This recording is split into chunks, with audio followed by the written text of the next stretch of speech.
앞서서 제가 오늘 본문의 말씀을 읽었습니다. 별도리 그 내용을 살펴보자면은 좀 이상하다.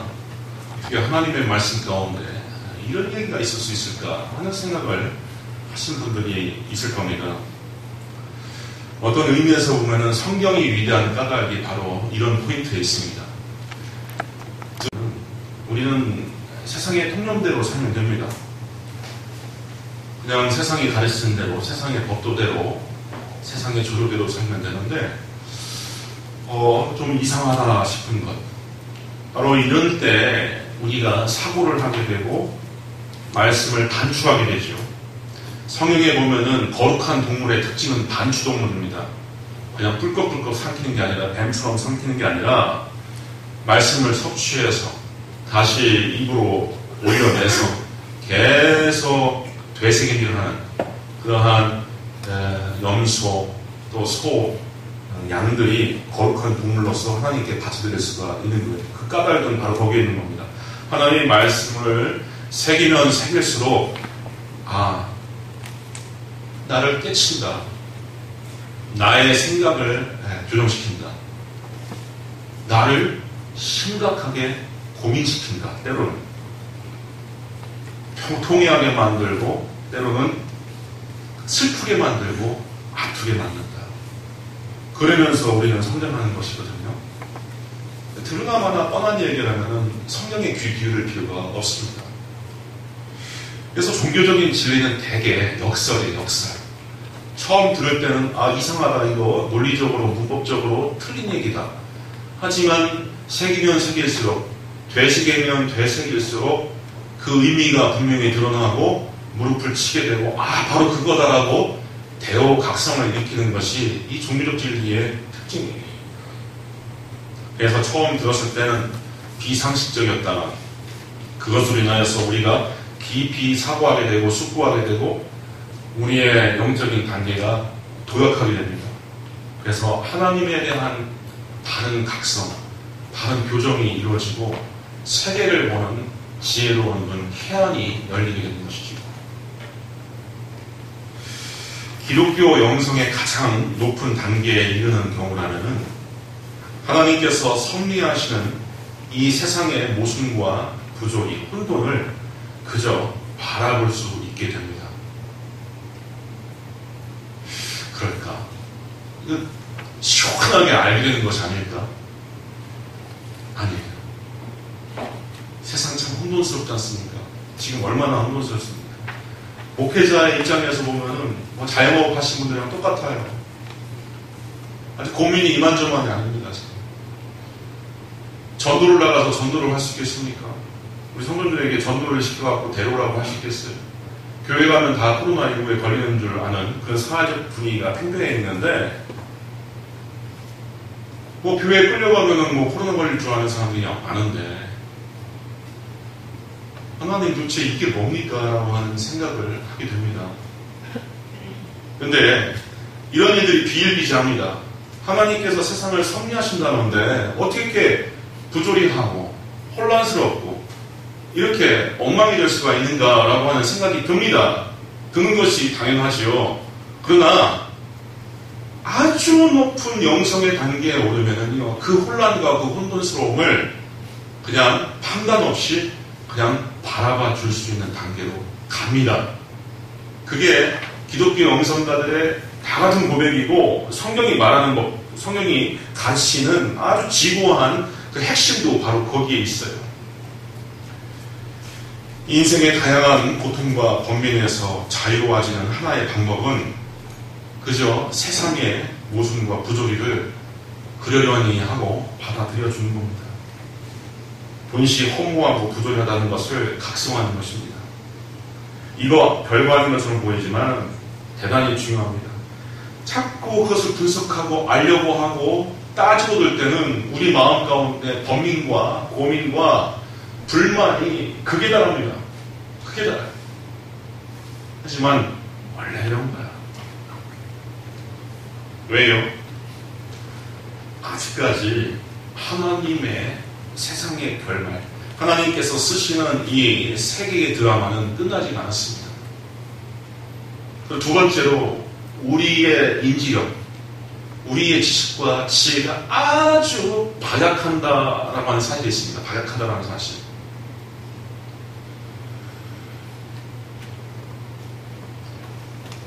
며칠 전에 부산에서 폭우가 쏟아져갖고 3명이 유명을 달렸습니다. 3분이. 근데 뒷이야기를 이렇게 들어보니까 아주 마음 아픈 이야기가 있습니다. 부산에 사는 어떤 아주머니가 딸을 서울로 직장을 보냈는데 아주 유명한 제약회사 갑니다. 바빠서 그런지 뭐 때문에 그런지 1년에 고작 두세 차례 고향이 부산에 내려온답니다. 비가 억수로 쏟아지는데 엄마가 딸을 픽업하러 부산역을 갔어요. 그 픽업해서 9시 한 반 정도 픽업해서 집으로 돌아오는 길에 그 트램터널을 지나게 됩니다. 하필이면 그 시간에. 터널에서 두 모녀가 옴짝달싹 못하고 물에 갇혀갖고 두 모녀가 죽기 일보 직전까지 숨을 꼭 잡았답니다. 근데 구출하는 분들이 와서 어머니 머리채를 잡고서 꺼내는데 그 순간 딸의 손을 놓았다는 거죠. 어머니는 살고 딸은 그 자리에서 죽었다는 것이죠.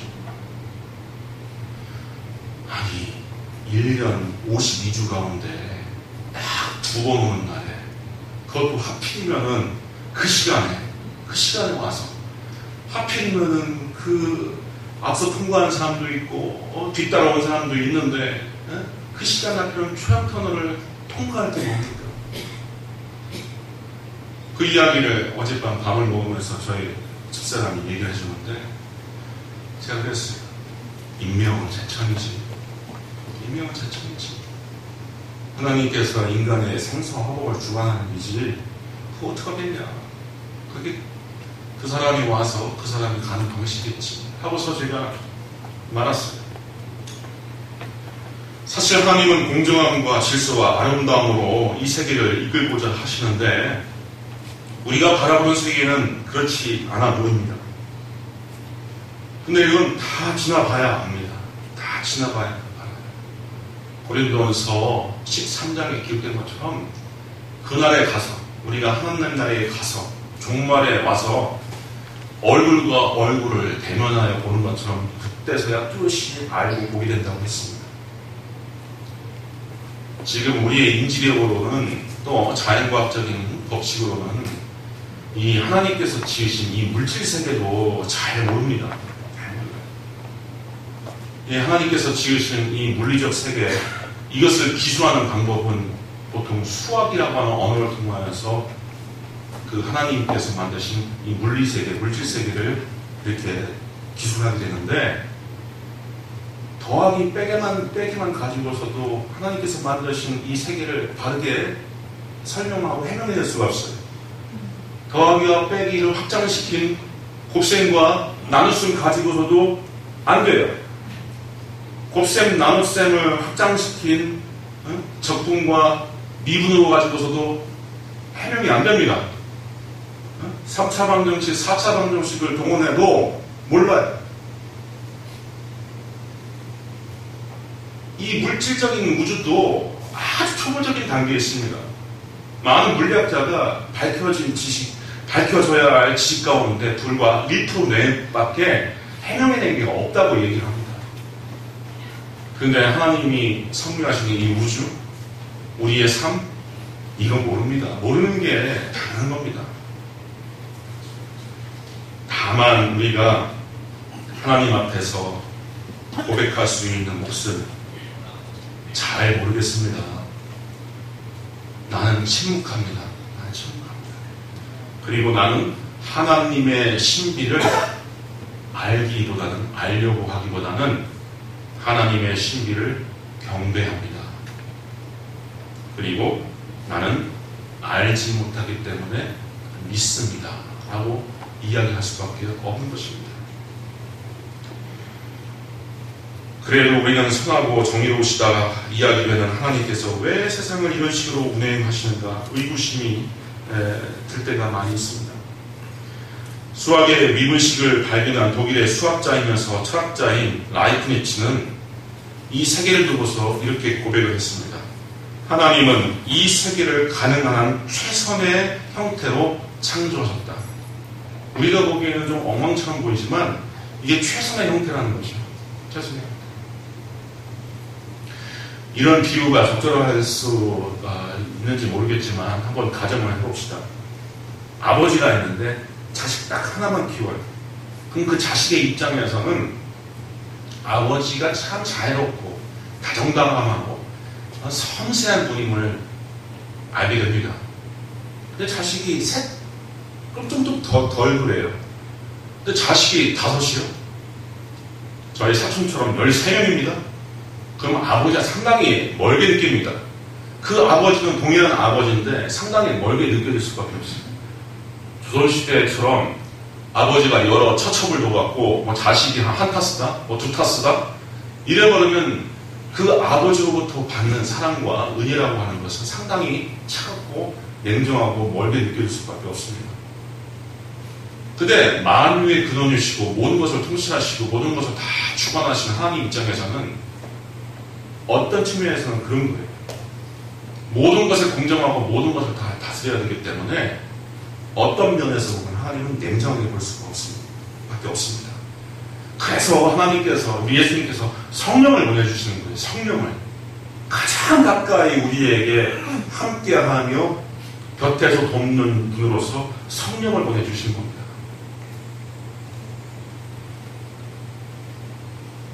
오늘 본문도 선과 악, 선인과 악인에 관한 이해할 수 없는 현실로부터 이야기를 하고 있습니다.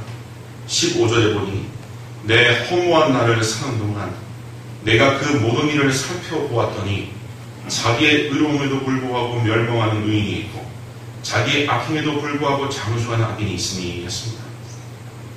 전도서 기자는 솔로몬으로 알려져 있는데 솔로몬은 정말 전무후무한 지혜자, 지혜로운 자의 표상 아닙니까? 솔로몬이 볼 때 첫째, 삶의 허물을 보았다라고 이야기를 꺼내고 있습니다. 인생이라고 하는 것이 결국 그런 것이다라고 하는 것을 알아야지 인생의 많은 번민과 고통으로부터 자유할 수 있습니다. 아구가 딱딱 맞는다, 질서정연하다, 공정해야 된다, 반드시 정의로워야 된다 라고 단정하면은 내 마음에 극렬한 고통과 번민만 차고 오릅니다. 이런 얘기해서 좀 죄송스럽지만 불교에서는 삼법인이라고 하는 3가지 근본적인 교리가 있는데 그 가운데 하나는 재행무상이에요. 재행무상. 인간의 향한 모든 일들이 무상, 항상성이 없다, 오래가지 못한다라고 하는 얘기. 지금 전도수가 그와 비슷한 이야기를 하는 것이 아닌가 싶은 생각도 듭니다. 실제로 불교는 이 세상의 모든 것을 허상으로 봅니다. 허상.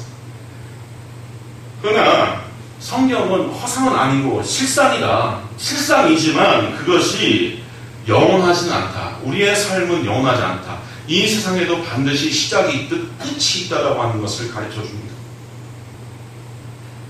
그래서 우리가 사는 이 현세가 다인 줄을 알고 욕심을 추구하면서 사는 것이 미련하다라고 하는 것은 신구약 성경이 공통적으로 가르쳐주는 바입니다. 참으십시오. 참으세요. 참고 저 하늘나라에서 보상받고 상급받으신 바랍니다. 여기서 다 못 누립니다. 다 못 누려요. 예수님께서 직접 말씀하셨어요. 누가복음 12장 16절 이하에 보면은 예수님께서 멋진 비유를 하셨습니다.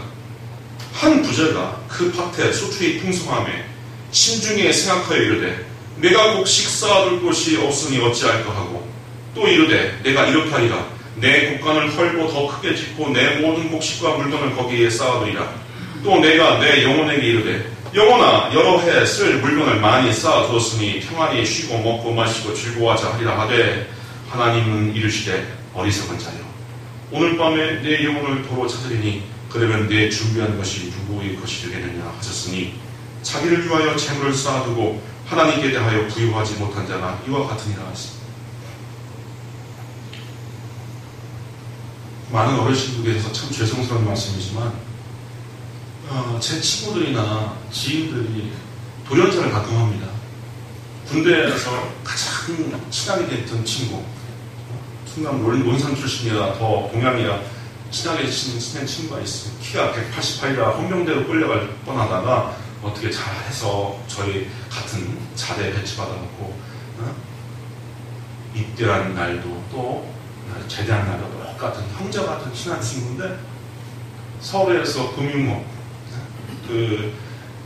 이렇게 고객을 유치해서 이렇게 예금을 유치하게끔 하는 판매책을 영업책을 담당한 친구인데 너무너무 열심히 살다가 오래간만에 제주도에 좀 가서 좀 며칠 편히 쉬고 오겠다라고 해서 저한테 이제 카톡을 보냈는데 카톡을 보낸 그 다음날에 저 세상 사람이 돼버렸어요.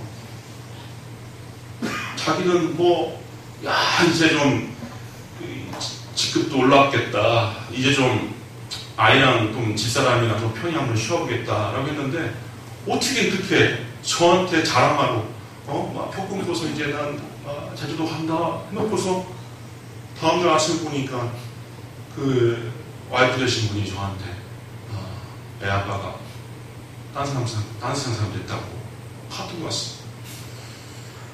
참 알 수 없습니다. 알 수 없어요. 이렇게 우리가 사는 이 삶의 이 모든 노선들은 정말 살 얼음판을 걷는 것 같다라고 하는 측면이 있다는 것을 우리가 알아야 됩니다. 그래서 하나님 앞에서 하루하루 받은 삶을 바르게 또 행복하게 또 더불어 살아가는 사람들과 즐겁게 사는 방법밖에 없습니다. 오늘 말씀은 또한 세계의 모순과 부조리에 대해서 특별한 해안을 지혜를 갖도록 촉구하고 있습니다. 16절에 보면은 지나치게 의인이 되지도 말며 지나치게 지혜자도 되지 말라. 어찌하여 스스로 패망하게 하겠느냐. 지나치게 악인이 되지도 말며 지나치게 우매한 자도 되지 말라. 어찌하여 기한전에 죽으려고 하느냐. 언뜻 보면 이 말씀이 하나님의 말씀 맞느냐. 이건 처세술로 쳐도 너무 하도 아니냐, 너무 치졸한 거 아니냐, 이런 생각이 들 수가 있을 겁니다. 인간이 정의를 부르짖고 어떤 지사적인 실천을 하는 것이 얼마나 숭고한 일인데 의인이 되지 말라고 하느냐, 의문이 들 수 있을 겁니다. 특히 젊은 분들, 정의를 부르짖고 사회의 공정과 부조리를 일수하는 것이 얼마나 중요한 건데 그렇게 살지 말라고 하니까. 아까 말씀드렸지만 우리는 이 세계가 종말로 가는 과정 가운데 있으므로 하나님의 말씀을 성급하게 단정지으면 안 됩니다. 하나님께서는 정의롭고 질서 정연하게 이 세계의 결말을 지으실 분이십니다. 그러나 그 과정에 사는 우리는 이 세계의 모순과 부조리를 다 해소하고 해결하고 말소할 수 없습니다. 만약 우리 인간이 그렇게 한다고 하더라도 자연으로부터 가해지는 이 까닭을 모르는 죄, 알 수 없는 이 죄까지 극복할 수가 없는 거예요. 중국이나 지금 일본 난리 났지 않습니까? 난리 났습니다. 수조에 이르릅니다. 이 비가 어마어마하게 퍼부어갖고 이들이 지불해야 할 사회적 비용이 수조 원, 수십조 원에 달하죠. 인간이 세계의 무고한 고난과 부조리를 극복하기 위해서 노력하는 것은 고귀한 일입니다. 그래서 과학을 발달시키고 기술을 발달시키고 의학을 연구하고 법률을 정비해가는 일은 그러한 일환들입니다. 그러나 인간은 도저히 극복하지 못하고 도달할 수 없는 제약이 있습니다. 거기에 가로막혀서 우리는 많은 번민과 깊은 슬픔을 느끼게 합니다. 그렇다면 우리는 어떻게 해야 되는가? 세계의 허무와 세계의 부조리를 느끼는 우리는 어떻게 해야 되는가?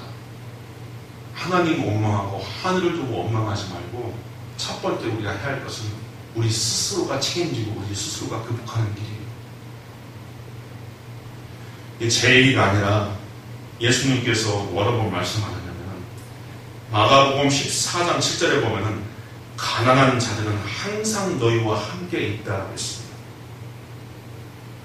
혁명가가 사회를 쓰러뜨려갖고 다시 새로운 정부, 새로운 시스템 만든다 하더라도 강한 자는 항상 있다는 거예요.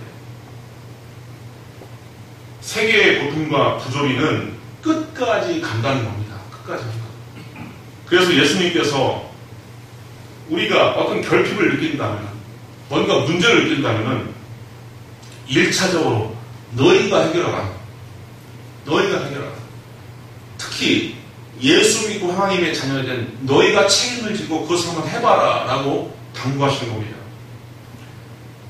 마가복음 6장 37절에 저 많은 군중들을 어떻게 먹여야 됩니까? 걱정하면서 예수님께 그 걱정을 토로했을 때 오병이어의 기적을 일으키기 직전에 예수님께서 뭐라고 말씀하시면 너희가 먹을 것을 주라. 너희가 먹을 것을 주라. 예수님의 방법은 먼저 그겁니다. 고난받는 형제가 있느냐, 또 일상의 각종 재해 때문에 고통당하고 울고 또 애태운 사람이 있느냐, 그러면 너희가 먼저 해라. 너희가 먼저 해라. 그리고 나서 내가 돕겠다.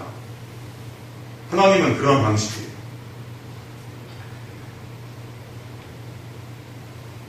사랑하는 성도님들, 그래서 우리 하나님 말씀에 귀 기울일 줄 아는 우리 예수님 믿는 사람들, 우리 그리스도인들의 그 책임과 삶의 이 소명, 사명이 대단히 무겁고 대단히 중요한 겁니다.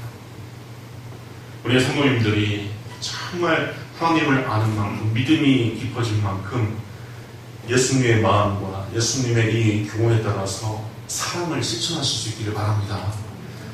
우리 삶의 현장 가운데서, 직장 일터, 또 가정의 현장 가운데서 하나님은 그것을 원하시는 거예요. 무엇을 시시비비를 가리고 따지고 누구의 탓을 하기보다는 그것을 느끼는, 내가 해야 한다고 느끼는 사람이 그 책임을 짊어지고 해야 하는 것입니다. 오늘 본문에서 또 지나치게 의인과 지혜자가 되지 말라라고 하는 의미가 무엇인가? 정의와 공정을 추구하는 것은 사실 신적인 사역입니다. 전도서의 오늘 본문이 그것을 하지 말라는 것은 아닙니다. 그러나 그것을 추구하다가 멸망당할 것을 염두하라고 하십니다. 그 사역에 하나님이 육신을 입고 오셨을 때도 목숨을 내놓아야 할 만큼 어려운 사역이었어요. 우리 예수님의 공생애를 한번 생각해 봅시다. 오로지 선한 일만 하셨습니다.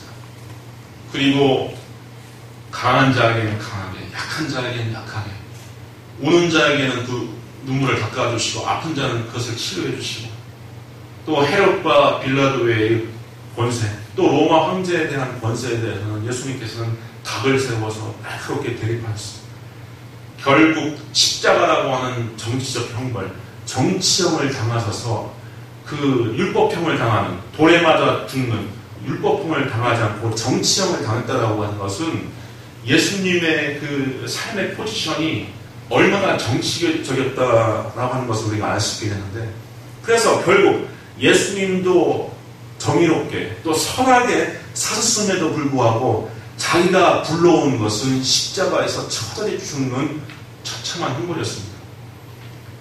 자, 예수님도 비껴가지 못했던 거예요. 예수님도 비껴가지 못했던 거예요. 이처럼 어려운 것이 바로 이런 사역입니다. 거센 저항과 고통이 따르는 길이 바로 정의를 부르짖는 일입니다. 그리고 내 지혜와 지식을 의지하지 말라라고 하는 교훈이 이 안에 담겨져 있는 것입니다. 오히려 하나님을 의지하라고 하는 경면입니다. 지혜와 모략이 출중한 자는 자기 꾀에 넘어지기 쉽습니다. 야, 이렇게 하면 되겠지. 이렇게 하면 아마 성공하겠지. 이렇게 하면 피해가겠지. 하지만 꼭 그렇지 않습니다. 이 점에 있어서는 성경에 나오는 신앙적인 위인들, 신앙적인 선배들도 한결같이 보였던 실패, 패착이었습니다.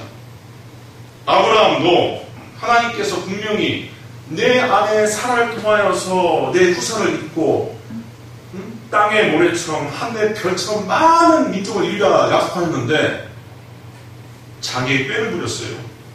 그래서 젊은 몸종인 하갈을 들여서 여종 하갈을 통하여서 이스라엘을 생성하게 합니다.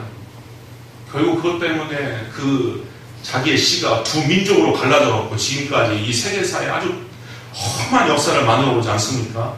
아람 민족의 조상이 바로 하갈의 아들 이스마엘이고, 또 신앙의 정통성을 가진 본처 사라에서 난 자식이 바로 이삭이고, 그게 이스라엘을 형성하게 되는 거 아닙니까? 또 이스라엘과 아람 민족이 계속 대립각을 쌓아서 지금 오고 있는 거예요. 그것은 하나님의 섭리와 하나님의 계획에 애초에 없었던 부분입니다. 아브라함이 이렇게 한번 해보리라 라고 했던 그 장벽 때문에 그런 일이 생겨나게 된 것이죠. 또 모세도 자기 민족을 학대하고 때리는 사람을 향하여서 의문이 일어나서 이집트의 관리자를 쳐서 죽게 되죠. 다윗은 어땠습니까? 자기의 부정을 덮기 위해서 이렇게 하면 가려지겠지, 하나님도 모르겠지 하면서 자기 충직한 충신 우리야 장수를 격전지에 보내서 거기서 죽게 만들지 않습니까? 요나는 하나님께서 너 바벨론으로 가서 말씀을 전해 했지만 그 사람들이 어떤 사람들인데요? 말 안 듣습니다. 하나님 복음 전해봤자 소용없는 사람들입니다 해서 지금의 스페인 다시스로 가는 배에 오지 않습니까? 동쪽으로 가라는데 자기는 서쪽으로 가버립니다. 갈뮤다.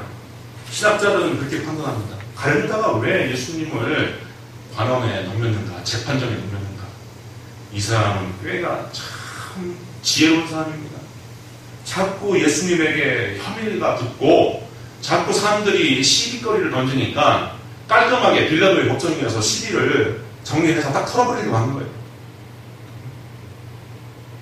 자기의 꾀에 넘어가서 재판정에 넘겼는데 우리 스승께서 죽네?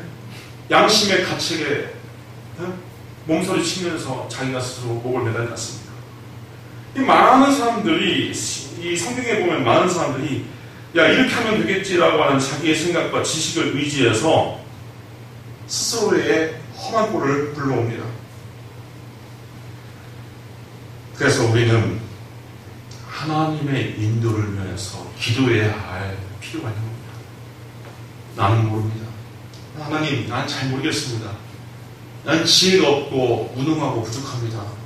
그러니 내 앞길을 지도하여 주옵소서. 그렇게 기도할 때 하나님께서 신묘하고 신비로운 방식으로 살 길을 인도하여 주시고 우리를 자유하여 주십니다. 우리 모든 사랑하는 성도님들이 세상의 지혜와 자기의 지식을 의지하기보다 무릎을 꿇고 기도하실 수 있길 주님의 이름으로 부탁드립니다. 또 지나치게 우매자, 즉 미련한 자가 되지 말라 하는 구절은 쉽게 이해가 가는데 지나치게 악인이 되지 말라고 하는 말씀이 뭔가? 이 적당히 악행을 하면서 살라는 말씀인가?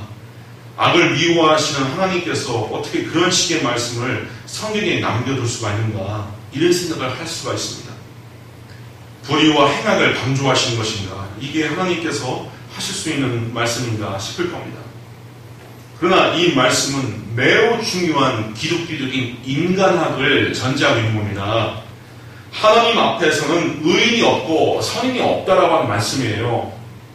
로마서 3장 10절에 보면은 의인은 없나니 하나도 없으며 깨닫는 자도 없고 하나님을 찾는 자도 없고 다 치우쳐 함께 무익하게 되고 선을 행하는 자는 없나니 하나도 없다라고 하는 겁니다. 하나님이 보시기에는 우리는 다 악을 행하며 살 수밖에 없는 그런 사람들이란 거예요. 하지만 그럼에도 불구하고 스스로 화를 자초할 만큼 악행을 저지르지 말라는 겁니다.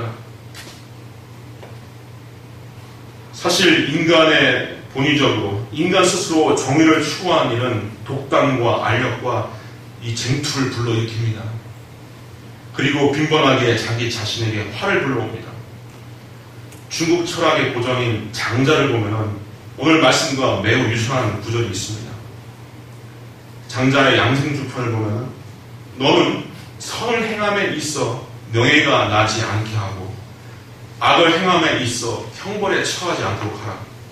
중간쯤 따름으로써 원리를 지킨다면 자기 몸을 안전하게 지킬 수 있고 자기 생명을 온전하게 유지할 수 있고 어버이를 봉행할 수 있으며 주어진 천수를 끝까지 누릴 수 있다.